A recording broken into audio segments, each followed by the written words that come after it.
Next is an old favorite who says, "Hey, y'all, here you are, the colors for the Spawn 10 script. I really don't know what I'm doing. Hope it's up to standards. If not, feel free to go another direction with your vision of the cover. Thanks for the learning experience. Your pal, James Colo Lilly Hammer Optics," which I think those are all famous colorist names, aren't they? I believe so. Yes. I recognize the Ollie Optics anyway.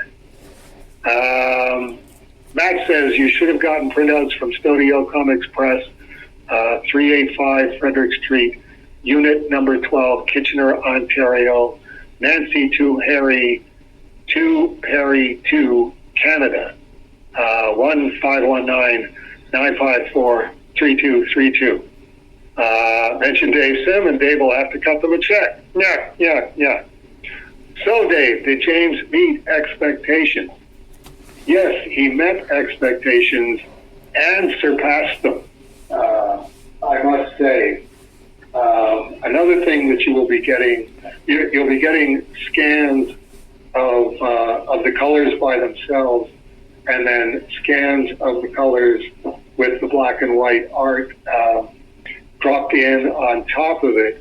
And the other thing that I found when I went looking for the original art was the tracing paper that I put over the characters' arms, so that whoever the colorist turned out to be, they would know, okay, this is who this arm belongs to.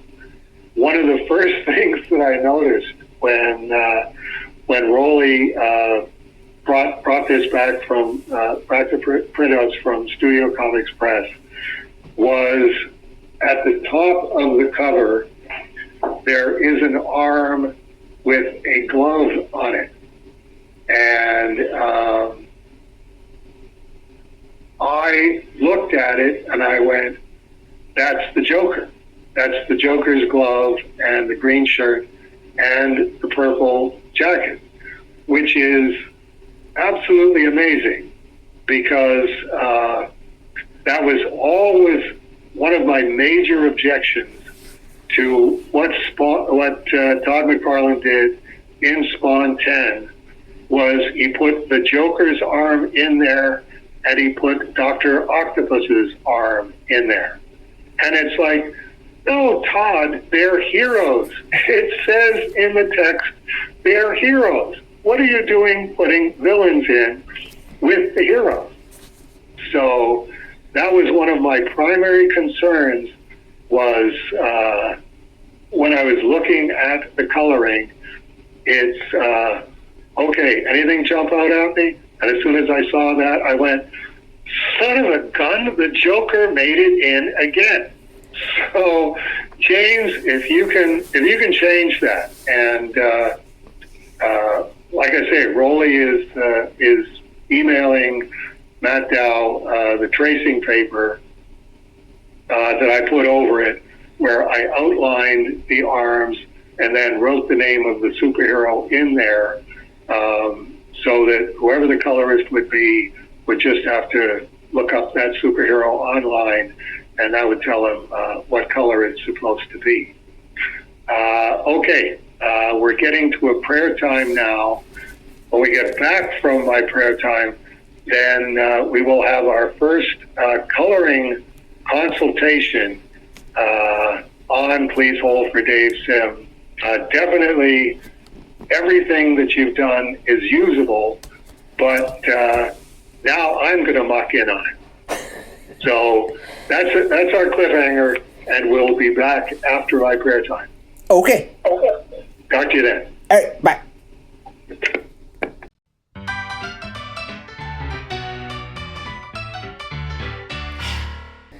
Hello again, Dave.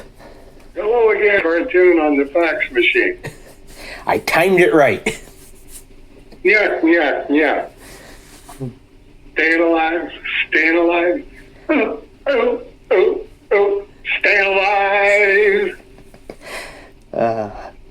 The Bee Gees forever. to the Spawn 10 script cover, and I think this is going to be an interesting process that we will be able. I'll be able to art direct this and fill up space on Please Hold for Dave Sim, and hopefully entertain the people. And also, we're going to try and snag the Spawn fans.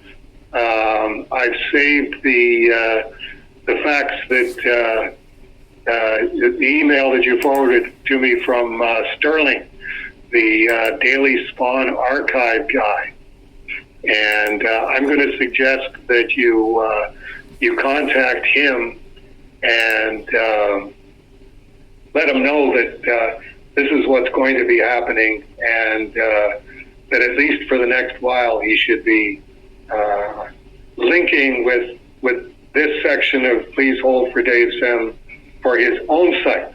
How's that for a concept? I can see if that'll work. Why wouldn't it work? Well, when I looked up his site, it's an Instagram account and a Twitter account and I think a Facebook page. It's not like it's a blog like A Moment of Service. Okay. But I also looked to see if he had done anything with what I sent him, and I haven't seen anything yet, so I don't know if he's sitting on it or if he just hasn't gotten to it. Okay, it could be one of those, but all we can do is, if you're the Spawn guy in terms of a daily Spawn archive, that was where I thought, well, at least it's like A Moment of Cerebus in that sense. That's like kind of what I thought too. But then I when I looked, I did a search for it. I'm like, oh no, it's not quite that. So it's not. Is it daily? I believe it's daily, but it's like I said, it's like a Twitter account or an Instagram where it's just, I'll post a picture, and I don't know if he's doing it daily or if he's doing it every couple of days. Okay. Complete misrepresentation. I would take umbrage, you personally, because you do it daily. Well, some of us are just insane people. That's right. Okay, let's get to the cover itself. James, I really have to say that you came along like gangbusters on your color. When I got the printouts ahead of time from Papa Balloon and Cactus, the latest one, and I went, who's doing his coloring? And it's like, is he doing his coloring? If he's doing his coloring, man, something clicked upstairs that hadn't been clicking up to that point, and congratulations on that. I would say my initial critique on it is that the plumes of smoke that I've got sort of slanting across the cover, lower left to the upper right. All of those should be along the lines of the plumes of smoke that you've got directly over Spawn's head. In other words, they shouldn't be multicolored. The idea is that it's a propane fire or a chemical fire of some kind, which is, of course, the most intense heat that you can get. And that really means sort of like a white hot center, and then branching out into light and then dark, more of a sense of commonality about it. I understand what happened here. It's like you're going, okay, how much of this is flame and how much of this is smoke? Because flame is one color and smoke is another, which is very true. But if you Google image search chemical fire. And look for videos on YouTube. I think you'll see what I'm driving at. Like the billow at the top, right in the middle of the cover that actually touches the top of the cover. It's got the mushroom effect, which you would get with a chemical fire, but it doesn't have the actual flame shooting through it.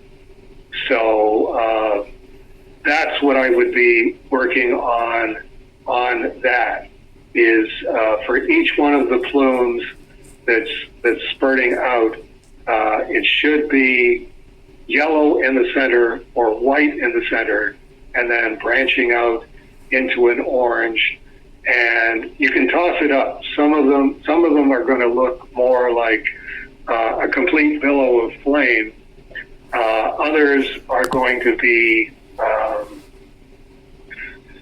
flame turning into the mushroom cloud of smoke, and finding a balancing act on that. I will say I'm going to come in on this at some point, but I want to art direct you first to get it closer to what I was picturing, and then when I've got it down in that direction, I've got blue lines here of the cover. I'm going to actually ink on them and say, okay, here's version number 3 or version number 4 or version number 5 of James's script, James's coloring, and here's what I want you to do with it. And I'll just tell them, anything that I've got on the blue line, I want it to be this color, and I want it to go over top of what James is doing, or sometimes cutting through it. But that's going to be a later part of the process, where I'm actually going to add in white with Hunt 102 pen. That you have to get closer to. We have to get closer to what the finished color is going to look like, and then I can start working in terms of, okay, this is where the white needs to appear, and override everything to this point. And Paul or Alfonso at Studio Comics Press will know exactly what I'm talking about. I've got a few different things that I want to try, but the problem that I have is that what I picture my inking on blue lines doing to color usually isn't what happens. You've gotten it far, far closer to the goal line than I could possibly have gotten it. So we are jumping ahead considerably with what you've done here. Just an absolutely amazing piece of work. The other thing, since we are working on the Spawn 10 cover, we're actually at the color stage, which I thought, okay, that may happen, or that may never happen in my lifetime. Just add it to the list. But now that it looks like it is going to happen, one of the reasons that I haven't gotten started on the interior is because I did want to write an exhaustive, this is what I have to say about the experience of doing the Spawn 10 script from my recollections. And one of the things I wanted was a 2-page spread, page and third page, of the house that Todd and Wanda were living in West Lynn, Oregon, at the time that I was writing Spawn 10. And the address is 23100 Stafford Hill Drive, West Lynn, Linn, Oregon, 97068. It's not on Google Earth because it's a gated community, but I've had enough time to think about it since since last June that I went, hey, does anybody know somebody in the Portland area or the West Lynn area that has a drone equipped with a camera who could fly over 23100 Stafford Hill Drive and take a picture, a wide-angle shot of what the house looks like? And we were spying on them. But we're not taking a picture of it because of you or what you've done to the house. We're taking a picture of it because Todd McFarlane used to live there, and because this was the house where I had dinner with Todd and Wanda and Cyan back way back in 1992. So there you go. That's hey, big thumbs up on the color. Hey, here's a weird idea that Dave had. Anybody knows somebody with a camera equipped drone somewhere in Oregon? And then so Dave, did James meet expectations? Oh, more than met the expectations. We're way beyond that. Very, very pleased to have this sitting next to the drawing board going, how about that? Didn't think it was ever going to get to that stage, and here we are.